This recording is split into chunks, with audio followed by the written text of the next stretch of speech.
Of course, one of the cases for which Vardags is most famous is the Supreme Court case of Radmacher and Granatino. This was an incredibly important case for me personally. I was very, very invested in it because I worked so closely on it. It was very, very much me.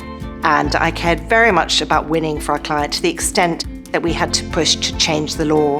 We were overturning, effectively, what we needed to do was overturn hundreds of years of law that said that prenups were contrary to public policy. Our client had a prenup. She wanted to enforce that prenup because she wanted to underline that she had married for love. She had always wanted anyone she married to sign a prenup so that she knew that they were taking her as their partner, not trying to buy into her money. And when it came to the point that her husband, upon them being in England and him establishing that prenups weren't valid, weren't enforceable, he sought to get a hefty claim for her, and she objected to that on principle.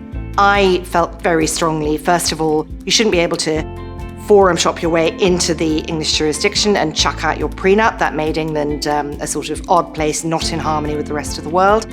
I also felt strongly that the whole basis for prenups being seen as not the right thing to have, it came from two places. One was the idea that divorce was contrary to public policy, and therefore prenups were contrary to public policy.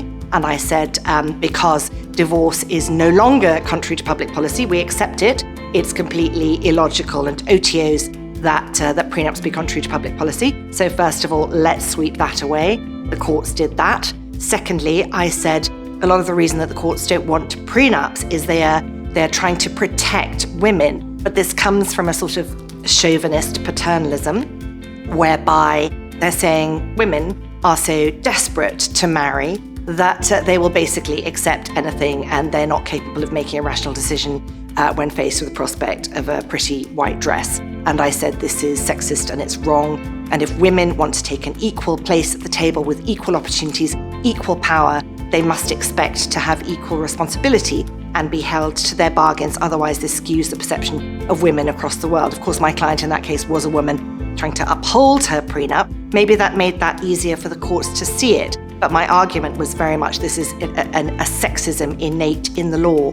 And happily, the Court of Appeal and the Supreme Court accepted that position, and they talked especially about this idea of paternalism and getting rid of that.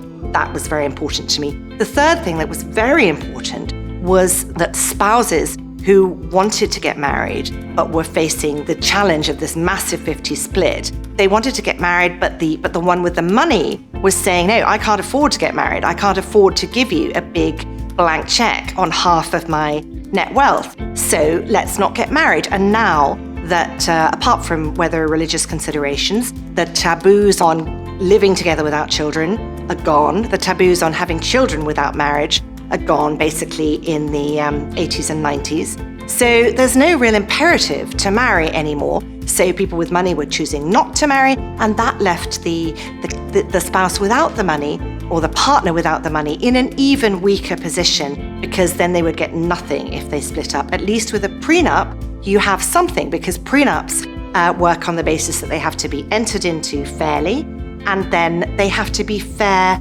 at the point of their application, at the point at which they're applied. So you can't be left destitute if you've got a prenup. The prenup won't be enforced unless it's fair at the point at which it's applied. So your needs will be met. This is incredibly important from the point of view of the person who's going into a marriage, and their marriage will be enabled by the fact they have a prenup. It's important for the person who has the money, who wants to go into a marriage and knows that they can protect their wealth that way. If it's drawn up properly, if it's entered in properly, and if it's fair, it is workable.